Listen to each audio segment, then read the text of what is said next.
prihatin, mengutuk keras model SOP semacam ini yang kalau itu dibilang SOP oleh Kapolri. Saya pikir Kapolri sebagaimana seharusnya seorang kepala polisi paham tentang instrumen hak asasi manusia dalam setiap penanganan kerumunan massa yang menimbulkan kerusuhan. Gas air mata itu memang terkategori sebagai senjata yang tidak mematikan, tetapi harusnya tidak boleh dipergunakan di dalam stadion. Gas air mata telah dilarang oleh bukan hanya FIFA, tapi juga instrumen yang digunakan oleh UN menyangkut tentang pengendalian massa. Kami menduga kuat bahwa sumber daripada jatuhnya ratusan korban jiwa itu adalah karena gas air mata itu. Teman-teman supporter yang memberi informasi kepada kami terkait peristiwa menit-menit terakhir setelah pertandingan berakhir, yaitu beberapa orang yang datang turun ke lapangan. Informasi yang kami dapat, teman-teman itu tidak sedang akan melakukan tindak kekerasan, tapi hanya sebatas pengen memberikan support karena kecewaan akibat kalah bertanding, gitu. Support pada pemain Arema. Juga ada yang pengen selfie, foto-foto karena ada idolanya di situ. Tapi ternyata itu justru direspon oleh aparat keamanan yang di lapangan dengan tindakan yang berlebihan, yang itu memicu sejumlah penonton yang lain turun ke lapangan.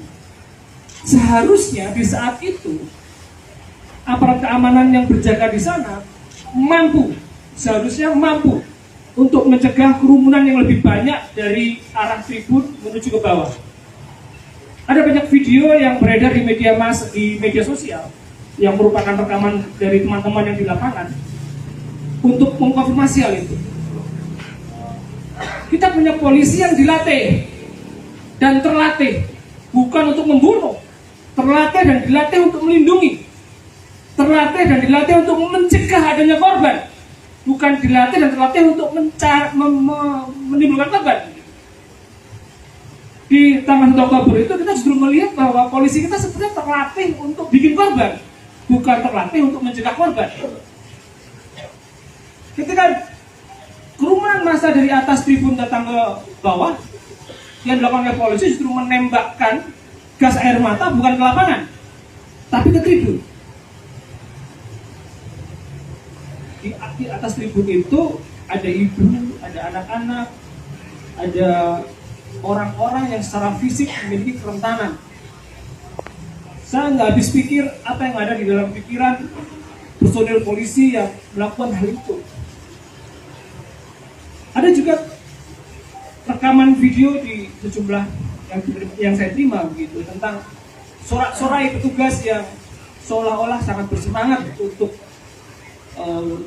menembakkan gas air mata itu. Hal yang menurut saya sangat memprihatinkan yang terjadi di antara personil polisi yang merupakan institusi kebanggaan kita. Republik ini akan hancur kalau ada polisi, tapi republik ini juga akan hancur kalau polisinya nggak mampu bekerja. Polisi pelindung masyarakat, bukan sebaliknya. Dari teman-teman itu, maka selayaknya lah Kapolri minta maaf.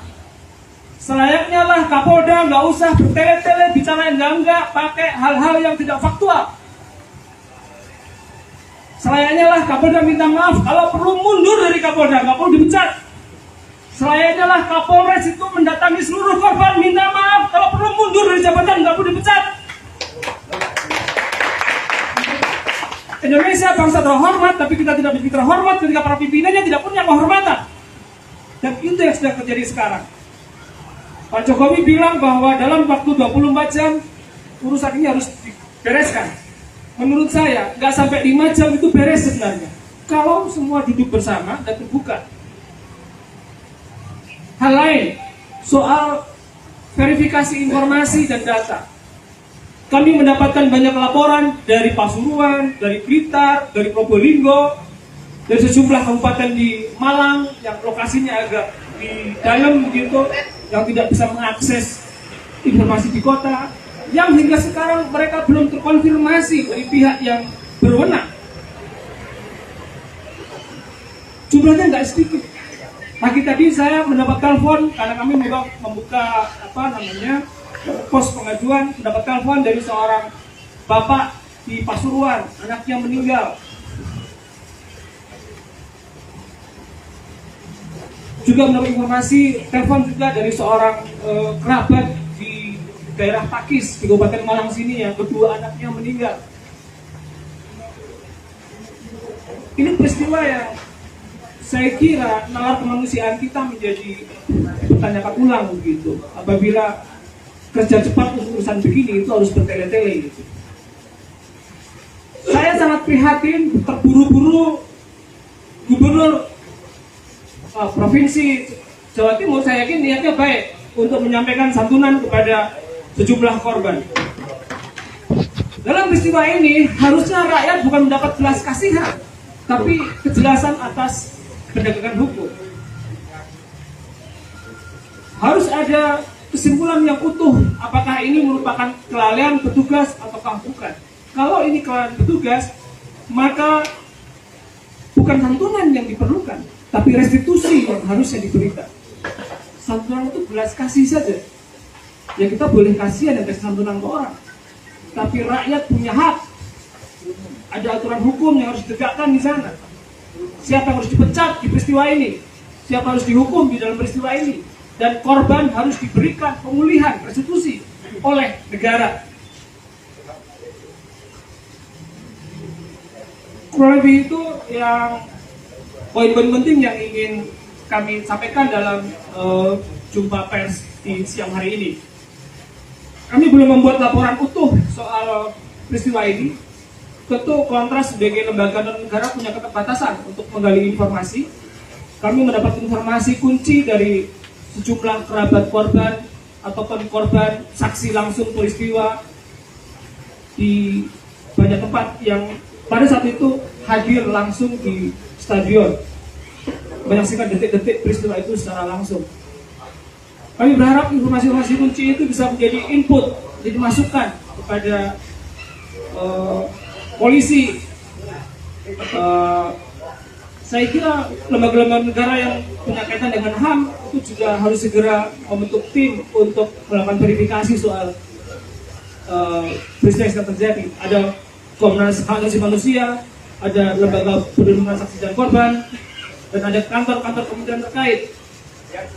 Kami mendesak agar ada tim independen yang melibatkan komunitas Aremania untuk bekerja bersama, melakukan verifikasi seluruh informasi dan kemudian melakukan follow up bersama-sama. Apa yang mesti dikerjakan dan apa yang mesti dipertanggungjawabkan oleh negara dalam peristiwa ini. Hari ini korban dan keluarga korban mengalami trauma. Walaupun saya kira teman-teman adalah orang-orang yang humoris dan lucu ya, sangat diperhatikan. Semalam teman-teman bergurau, daripada kita main bola mending main rampak saja. Main bola mati gitu. Atau main pencak silat saja deh. Main bola mati itu di Indonesia, bayangin. Kalau main bola mati di jalur Gaza itu wajar. Ada orang perang main bola, matilah kita. Ini di area yang damai, tidak ada apa-apa, tidak ada orang berkelahi atau supporter, mati kita gara-gara main bola. Momentum ini menjadi pembelajaran buat kita bersama bahwa ada yang tidak beres di dalam standar keamanan yang diterapkan oleh polisi, dan itu menjadi momentum untuk kebaikan bersama. Saya pikir hikmahnya mungkin ada di sana. Selain bahwa korban harus mendapatkan respon dan keadilan yang seutuhnya,